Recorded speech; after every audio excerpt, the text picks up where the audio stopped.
کیا ہم نے کبھی کسی کا حوصلہ بڑھایا ہے؟ کیا آپ نے زندگی میں کبھی کسی کا حوصلہ بڑھایا ہے؟ یاد رکھیں، جن لوگوں نے کسی کا حوصلہ توڑا ہے وہ اللہ کے مجرم ہیں۔ اور حوصلہ توڑنا یہ نہیں، یہ تو اب دنیا سمجھا رہی ہے کہ مسلمان مسلمانوں کا ساتھ دیں گے، اور اگر آپ ہندو ہیں تو ہندو کا ساتھ دیں گے، سکھ ہیں تو سکھ کا ہی ساتھ۔ یہ تو اب دنیا سمجھا رہی ہے۔ محمد الرسول اللہ صلی اللہ علیہ وسلم نے دنیا کو یہ پیغام دیا، اگر آپ نے کسی انسان کا حوصلہ توڑا، اگر آپ نے کسی انسان کی بے عزتی کی، اگر آپ کسی انسان کی عزت نیلام کرنا چاہتے، اگر آپ کسی انسان کے دل کو توڑتے، اگر آپ کسی انسان کو ناجائز تنگ کرتے ہیں، خواہ اس کا مذہب کوئی بھی ہو، اس کا رنگ کوئی بھی ہو، اس کی نسل کوئی بھی ہو، اگر آپ دوسرے انسان کو تکلیف پہنچاتے تو اپنے رب اور رسول کے مجرم ہیں آپ اللہ کے نزدیک۔ آپ نے کسی کا حوصلہ بڑھایا ہے کبھی؟ آپ نے کبھی کسی پریشان حال کو کہا ہے کہ میں تمہارے ساتھ ہوں، گھبراؤ نہیں؟ آج کل تو لوگ حوصلہ توڑنے کی بات کرتے ہیں۔ عزیز و اقارب، رشتہ دار، یار، دوست یہ سمجھتے ہیں کہ فلاں آدمی آگے تو اس کو کس طرح پیچھے کیا جا سکتا ہے۔ لوگ سازشیں کرتے ہیں۔ لکھ لو دل کی تختی پر ایک بات، دل کی تختی پر ایک بات لکھ لیجئے۔ پیارے محمد صلی اللہ علیہ وسلم نے فرمایا جب تک میرا رب نہ چاہے، زندگی کا راز ہے یہ۔ محمد علیہ السلام نے فرمایا جب تک میرا رب نہ چاہے تو پوری دنیا کی طاقت مل کر بھی وہ آپ کو شکست نہیں دے سکتی۔ اگر اللہ چاہیں گے تو آپ کو شکست ہوگی، اللہ نہیں چاہیں گے تو آپ کو شکست نہیں ہو سکتی۔ اور اگر اللہ چاہے نا کہ آپ کو شکست کی فتح ہو جائے تو پوری دنیا زور لگا لے کہ آپ کو فتح یاب کرنا ہے تو کوئی فتح یاب کر نہیں سکتا ہے۔ مزاج زندگی کیسا ہے؟ عقیدہ اتنا کمزور ہے، اتنا عقیدہ کمزور ہے، کسی کی اولاد نہیں ہو رہی، بابوں کے پاس بھاگے جا رہے ہیں تعویذ لینے کے لیے، جی اولاد نہیں ہو رہی۔ اب وہ بابے جو ہیں آج کل ڈپلیکیٹ، ان کو تو چاہیے ہی ایسے بندے۔ آج کل جو ڈپلیکیٹ بابے جن کے اشتہار روز اخباروں میں آ رہے ہیں، ان کو تو ایسے ہی لوگوں کی ضرورت ہے نا جی۔ اگلا آتا ہے جناب کام نہیں چل رہا ساڈا، اولاد نہیں ہو رہی ساڈے، بھجے جاندے بابے کو جناب ساڈا کام نہیں چلتا، ساڈے اولاد نہیں ہو رہی۔ بابا بھی کہہ دیندا دیکھو ہوئے تہاڈے شریکیاں نے کچھ کیتا ہونا ہے۔ جاتے بھاگے بھاگے، کیوں؟ کیونکہ مایوس ہے نا یہ۔ جب کوئی بندہ مایوس ہوتا ہے کوئی بھی اس کو گمراہ کر سکتا ہے۔ یاد رکھو غلامی سے بڑی بیماری ہے مایوسی۔ غلام تو ایک بندہ کسی کا ہوتا ہے نا کہ کوئی کہتا ہے یہاں پہ کھڑا رہے، کوئی کہتا ہے اس کمرے میں ہی رہو، کوئی کہتا ہے کہ یہاں پر پہرا ہی دینا۔ وہ تو غلام کسی مالک کا ہے نا، لیکن اس کا دماغ آزاد ہے، وہ اپنے حکمران کے خلاف بھی دل میں سوچتا ہے۔ لیکن مایوسی تو غلامی سے بھی بدتر ہے، جب بندہ خود ہی طے کر لیتا کہ نہیں نہیں بس میں جیسا ہوں تو میری حالت خراب ہی رہنے والی۔ بس بھاگے بھاگے بابوں کے پاس جاتے، بابا جی اولاد نہیں ہو رہی، بابا جی کام نہیں چل رہا۔ بابا بھی دیکھ کے فوراً ایک کاغذ پہ 2-4 لکیریں مار کے کہتا ہے اوہ ہو تمہارے رشتہ داروں نے کالا جادو کر رکھا ہے، 15-20 ہزار کا سامان لگے گا، پھر مسئلہ حل ہوگا تمہارا۔ اب یہ جو بابے کے پاس جانے والے ہیں، کبھی رب رسول کی بھی سن لو۔ اللہ کریم نے بھی تو اس کا حل بتایا، محمد رسول اللہ صلی اللہ علیہ وسلم نے بھی تو حل بتایا۔ اول تو 90% وہ لوگ جن کے عقیدے کمزور ہیں، چاہے وہ مسلمان ہیں یا غیر مسلم، 90% جن کے عقیدے کمزور ہیں، بھاگے پھر رہے بابوں کے پاس اور کبھی اپنی حالت پر غور نہیں کیا۔ اولاد نہیں ہو رہی، کاروبار نہیں چل رہا، صحت نہیں درست، ارے یہ کسی نے جادو نہیں کر رکھا، یہ جو مال حرام کا کھا رہا ہے پہلے اس کو درست کرو۔ یہ جو بھائیوں کا حق مار رکھا ہے پہلے اس کی ادائیگی کرو۔ یہ جو بہن کی زمین نہیں تھی پہلے اس کی بات کرو۔ یہ جو صبح شام لوگوں کی چگلیاں کرتے پھرتے ہو پہلے اس سے توبہ کرو۔ یہ جو لوگوں پر بہتان لگاتے ہو، ناجائز الزام لگاتے ہو، جس سے تمہارا منہ گندگی سے بھرا ہوا ہے، پہلے اپنے منہ کو پاک کرو۔ یہ کیا ہو گیا کہ کسی نے جادو کر دیا؟ جادو نہیں، جو ذرائع آپ کھانے پینے پر استعمال کر رہے ہیں پہلے ان کی تسلی کر لو کہ یہ حلال کے ہیں یا حرام کے ہیں۔ اگر وہ حلال ذرائع سے کچھ کر رہا ہے، کھا پی رہا ہے، تب تو جادو ہو سکتا تھا۔ اگر اس کے اپنے ذرائع حرام کے ہیں تو حرام کے اوپر حرام کام نہیں ہوتا، وہ پہلے سے ہی حرام کام کر رہا ہے۔ جو بندہ پہلے سے ہی غلط کام میں لگا ہوا ہے۔ اسلام نے کہا، پیارے محمد صلی اللہ علیہ وسلم چاہتے ہیں کہ مسلمان جو ہیں دنیا کے تمام انسانوں کو حوصلہ دینے والے ہوں، ڈرانے والے نہ ہوں۔ یاد رکھو، وہ لوگ بھی جو اسلام کے نام پر دھندا کر رہے ہیں تعویذ گنڈوں کا، موت تو آنی ہے، رہنا یہاں کسی نے نہیں ہے۔ بنے پھر رہے ہو فلاں میاں صاحب، فلاں میاں صاحب، اشتہار دے کے غریبوں کی جیبوں پہ ڈاکہ ڈالتے ہو۔ مرنا سب نے، رہنا کسی نے نہیں۔ دنیا کی چوری کی ہوگی تو شاید دوسرے سے معاملہ قیامت والے دن حل ہو جائے، لے دے کے نیکیاں آگے پیچھے ہو جائیں۔ رب رسول کی تعلیمات میں ڈاکہ زنی کرو گے، بخشے نہیں جاؤ گے، اس کی پکڑ بڑی زبردست ہے۔ اپنے آپ کو مایوسیوں کے خول سے باہر نکالیں۔ پڑھائی میں دل نہیں لگتا، ارادہ کر لیں کہ میں تعلیم حاصل کرنے کے بعد دنیا میں نمبر 1 پہ آؤں گا، تو اللہ چاہیں گے کہ آپ آگے آ جائیں۔ کاروبار نہیں چل رہا، لیکن یہ بات یاد رکھیں کہ دنیا میں شارٹ کٹ کچھ نہیں ہے، شارٹ کٹ نہیں ہے کچھ۔ محمد علیہ السلام نے 40 سال مکہ المکرمہ میں گزارے اور آپ صلی اللہ علیہ وسلم کا کردار دنیا کے سامنے واضح ہوا۔ پھر نبی علیہ السلام نے اسلام کی بات دنیا کے سامنے کی ہے۔ یہ جو لوگ شارٹ کٹ میں چاہتے ہیں کہ ہم فلاں اعظم بن جائیں، شارٹ کٹ میں چاہتے ہیں کہ جناب ہم فلاں بہت بڑے رتبے والے بن جائیں، شارٹ کٹ میں چاہتے ہیں کہ ہم منتری بن جائیں، شارٹ کٹ میں چاہتے ہیں کہ ہم فلاں ڈگری ہولڈر بن جائیں، میاں شارٹ کٹ میں دنیا میں کچھ نہیں ہے۔ اللہ نے محنت شرط رکھی ہوئی ہے، جب تک آپ محنت نہیں کریں گے اس مقام تک نہیں پہنچ سکتے۔ شارٹ کٹ میں تو دغا ہے، شارٹ کٹ میں تو بے ایمانی ہے، شارٹ کٹ میں تو دھوکہ ہے، شارٹ کٹ میں تو ٹھگی ہے، شارٹ کٹ میں جو لوگ آگے جانا چاہتے ہیں اس میں تو ملاوٹ ہے، اور ملاوٹ والی چیز تو کبھی خالص ہو نہیں سکتی، ملاوٹ والی چیز کبھی خالص نہیں ہو سکتی۔ آپ اپنے ذہن کو اس بات پہ آمادہ کر لیجئے کہ مایوسی کفر ہے، اللہ کو یہ پسند نہیں، اور یہ بات طے کر لیجئے کسی بندے کا غریب پیدا ہونا گناہ نہیں ہے، غریب مر جانا گناہ ہے۔ غریب پیدا ہونا گناہ نہیں، غریب مر جانا، کیونکہ ہاتھ پر ہاتھ دھرے آپ بیٹھے ہوئے ہیں۔ اللہ نے نہیں کہا کہ آپ ہاتھ پر ہاتھ دھرے بیٹھے رہیں۔ ایک تھا نا کوئی دیوانہ، تو وہ جنگل میں گیا تو ایک روز تو دیکھا ایک لومڑی ہے، اس کو پولیو ہوا ہے، اس کے دونوں پیر آگے کے خراب ہیں۔ تو دیکھ کے بڑا حیران ہوا کہ بھی لومڑی چل پھر نہیں سکتی تو یہ کھاتی پیتی کیسے ہوگی؟ تو وہاں درخت پر چڑھ کے بیٹھ گیا۔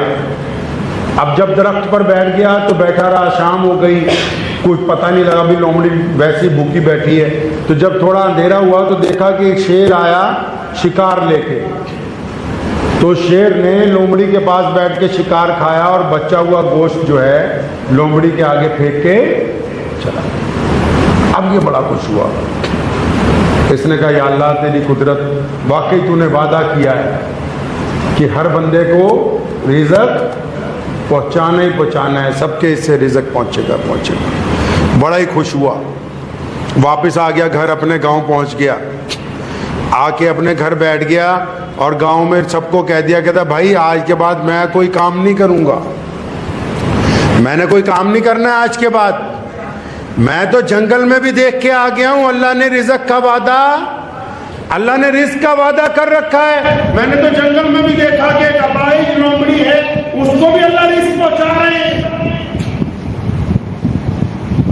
اب بیٹھ گیا وہاں، 1 دن 2 دن 4 دن 5 دن، تو کوئی اللہ والے گاؤں میں سے گزرے تو گاؤں میں کیونکہ مشہور ہو گیا تھا کہ جو گھر پہ ہی بیٹھا ہوا، نکلتا ہی نہیں گھر سے، ان کو اللہ والوں کو بھی کسی نے کہا کہ جی حضرت ہمارے یہاں ایک بندہ ہے جنگل میں گیا تھا، ایسے ایسے اس نے لومڑی کو دیکھا تو وہ گھر پہ ہی بیٹھ گیا، اب کچھ کرتا کراتا نہیں ہے. فرمایا چلو مجھے اس کے پاس لے کے چلو. وہ اللہ والے اس کے پاس گئے، پوچھا بیٹا کیا ہوا، کیا دیکھا جنگل میں؟ کہا حضرت لومڑی دیکھی، اپاہج دیکھی، اور اس کو اللہ نے رزق پہنچانے کے لیے شیر کی ڈیوٹی لگا رکھی ہے، اب میں کہیں نہیں جاؤں گا، اللہ مجھے یہیں پر رزق پہنچاتے رہیں گے.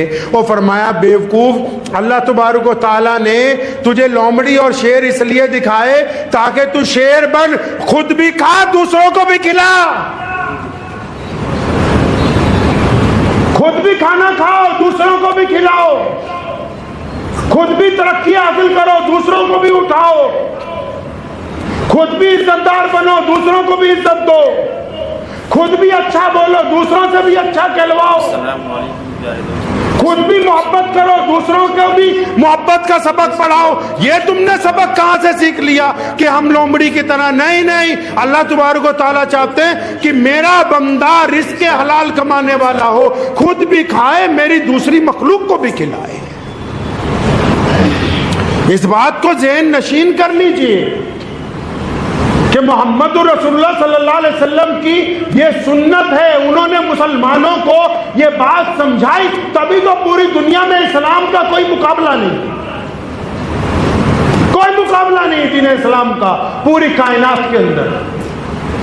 محمد رسول اللہ نے یہ بات سمجھائی. ایک صحابی رسول صلی اللہ علیہ وسلم ہے، وہ آپ صلی اللہ علیہ وسلم کے پاس آئے اور انہوں نے آ کے کہا آپ کو پتہ ہے ہمارے پیارے پیغمبر کہیے صلی اللہ علیہ وسلم کا حکم ہے کہ جب کوئی مانگنے والا آئے خالی واپس نہیں جانا چاہیے، لیکن جب اپنا صحابی آیا، اپنا مرید آیا، اور وہ اپنا آیا جو آپ کے پیچھے نماز پڑھتا ہے اور اس نیت سے آیا کہ یا رسول اللہ گھر پہ کچھ نہیں ہے کچھ دے دیجئے، پیارے پیغمبر صلی اللہ علیہ وسلم نے کہا تھا کیا ہے تمہارے پاس؟ فرمایا یا رسول اللہ کچھ بھی نہیں. فرمایا کچھ تو ہوگا.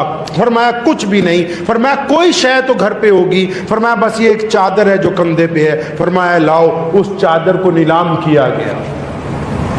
چادر کو نیلام کر کے 2 دینار آئے. فرمایا 1 دینار کا کھانا خریدو گھر والوں کو کھلاؤ.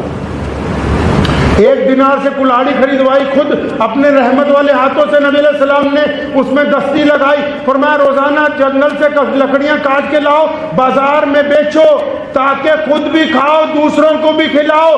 اپنی امت کو، اہل اسلام کو یہ نہیں کہا کہ تم دنیا کے سامنے ہاتھ پھیلاؤ گے، اہل اسلام کو کہا کہ تم کماؤ اور پھر خود بھی کھاؤ اور دوسروں کو بھی کھانا کھلاؤ.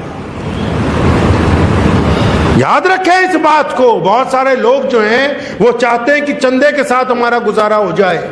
کچھ لوگ گاؤں والے ان کو مشورہ دے دیتے ہیں کہ یہ سرٹیفکیٹ بنا لو چندہ کرو. یاد رکھو جس نے مانگنا شروع کر دیا قیامت آ سکتی ہے، محتاجی دور نہیں ہوگی.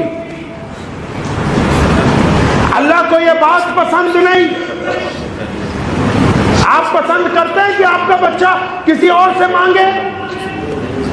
آپ پسند کرتے ہیں کہ آپ کے گھر والے کسی اور کے آگے ہاتھ پھیلائیں؟ اللہ اس بات کو پسند نہیں کرتے کہ اللہ کا بندہ دوسروں کے آگے ہاتھ پھیلاتا رہے. اللہ اس بات کو پسند کرتے ہیں کہ وہ کمزوری کے باوجود جب محنت کرے تو اللہ اس کی مدد پر آمادہ ہو جاتے ہیں تاکہ پھر اس چھوٹی سی محنت سے وہ ترقی کرتا ہوا آگے پہنچ جاتا ہے.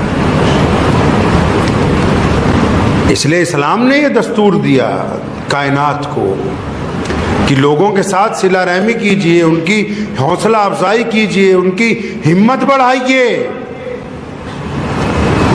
لوگوں کو مایوسی کے خول سے باہر نکالیے. میاں صاحب آپ اگر 5 وقت نماز پڑھتے ہیں تو کیا اس مسجد میں کوئی ایسا نہیں ہے جو اپنی زندگی سے مایوس ہے؟ کیا کبھی آپ اس کی طرف متوجہ ہوئے؟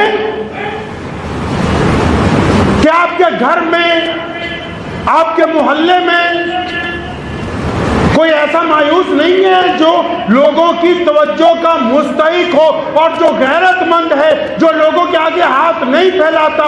کیا آپ نے کبھی اس کے ساتھ بیٹھ کے چند باتیں کی ہیں؟ اگر نہیں کی ہیں تو ابھی آپ اس فلسفے کو نہیں سمجھے جو محمد رسول اللہ صلی اللہ علیہ وسلم آپ تک پہنچانا چاہ رہے ہیں. دین کا نام صرف عبادت نہیں ہے. دین نے اپنا کوئی پہلو خالی نہیں چھوڑا ہے. دین ایک دوسرے کا ساتھ دینے کا نام ہے. دین عزت سے زندگی گزارنے کا نام ہے. دوسرے سے محبت کو پیدا کرنے کا نام ہے. جو لوگ اپنے آپ کو دیندار بھی کہتے ہو، چگلیاں کرتے ہو، غیبتیں کرتے ہو، مسلمانوں میں نفاق پھیلاتے ہو، ان کے دل کے اندر دوسروں کے لیے نفرت بھری ہو، وہ کسی بھی قیمت پر ایمان والے نہیں ہو سکتے. وہ بالکل ان طرح کے لوگ ہیں جن کے بارے میں نبی علیہ الصلوۃ والسلام نے فرمایا، حدیث کا مفہوم ہے کہ دیکھنے میں تو یہ ایمان والے لگتے لیکن یہ گند کھاتے کیونکہ ان کا دل ناپاک ہے. اپنی زندگی کے اندر ایسے لوگوں کو تلاش کیجئے، اور اگر خود آپ مایوس ہیں تو اس بات کو لکھ لیجئے، مایوسی اللہ کو پسند نہیں ہے. اگر آپ مایوس ہیں تو اس بات کو لکھ لیں، مایوسی اللہ کو پسند نہیں ہے. باہر آئیے اس سے، چند قدم چلیے، اللہ آپ کی مدد فرمائیں گے. نکلیے مایوسی کے خول سے. یہ کیا بس صبح اٹھے، دن بھر وہی روٹین کے کام کیے، شام کو پھر کھایا پیا سو گئے؟ نہیں، یہ زندگی نہیں ہے. ارادہ تو ہو کچھ نیا کرنے کا، ذہن میں ارادہ تو ہو. جب آپ ارادہ بنائیں گے تو اسباب پیدا ہوں گے. جب آپ ارادہ بنائیں گے، کچھ دوستوں سے گفتگو کریں گے، کچھ لوگوں سے ملیں گے، کچھ ایک دو جگہ جائیں گے، اسباب پیدا ہوں گے. جب اسباب پیدا ہوں گے تو پھر آپ ایک نئے کام کے اندر ہاتھ ڈالیں گے. جب آپ نئے کام میں ہاتھ ڈالیں گے، چاہے گھاٹا ہو یا منافع ہو، آپ کو تجربہ حاصل ہوگا. اسی تجربے کی بنیاد پر آپ نے آگے جا کر ترقی کرنی ہے، آپ کو آگے نکلنا ہوگا اپنے گھر سے. یہ آپ طے نہیں کر سکتے ہیں. شکل میں، صورت میں، خاندان میں یہ لکھ کے نہیں لایا کوئی آدمی کہ ہم ہی ہوں گے. نہیں، شکل میں کیا رکھا ہے، خاندانوں میں کیا رکھا ہے، نسلوں میں کیا رکھا ہے. بھائی اللہ کے بندے، آپ ارادہ تو کیجئے. ہمارے بھارت کے جو سب سے بڑے مشہور سائنسدان گزرے اور ہمارے راشٹرپتی بھی رہے، ڈاکٹر زین العابدین عبدالکلام صاحب، وہ کوئی بہترین خوبصورت نہیں ہے. اللہ نے ان کو علم کی خوبصورتی سے نوازا، ان کو کردار کی خوبصورتی سے نوازا، ان کو طاقت کی خوبصورتی سے نوازا، پھر سیاست کی خوبصورتی سے نوازا، حتیٰ کہ اس حد تک نوازا کہ ملک کی سب سے بڑی گدی پر جا کے بیٹھ گئے. یہ بات کس نے سمجھائی لوگوں کو؟ یاد رکھیں، وہ لوگ جو لوگوں کا حوصلہ توڑتے ہیں. دنیا میں جتنے بھی لوگ ہیں سارے سن لو، اپنے دل کی تختی پہ لکھ کے لے جاؤ. آپ چاہے جس مرضی مذہب سے تعلق رکھتے ہو، آپ اگر لوگوں کا حوصلہ توڑتے ہیں، آپ اگر لوگوں کو دھوکہ دیتے ہیں، آپ اگر لوگوں کی پیٹھ پیچھے برائی کرتے ہیں، آپ اگر لوگوں کے خلاف سازشیں کرتے ہیں، تو جس طرح نیکی چلتے چلتے آپ تک واپس آتی ہے، یہ آج جو لوگوں کو دھوکہ دے رہے ہو، آج جو لوگوں کے خلاف سازشیں کر رہے ہو، جس وقت تمہیں سب سے زیادہ مدد کی ضرورت ہوگی، یہ دھوکہ، یہ برائی اس وقت تمہیں واپس کر دی جائے گی جب اس وقت تم مدد کے طلبگار بنے ہوئے ہوگے. اس خام خیالی میں کہاں رہ گئے کہ آج ہم دوسروں کی جڑیں کاٹ رہے ہیں تو ہم کامیاب ہو جائیں گے؟ نہیں. کسی کی اولاد کے خلاف سازش کرنے والا اس کی اولاد کو ترقی کی طرف نہیں لے جا سکتا.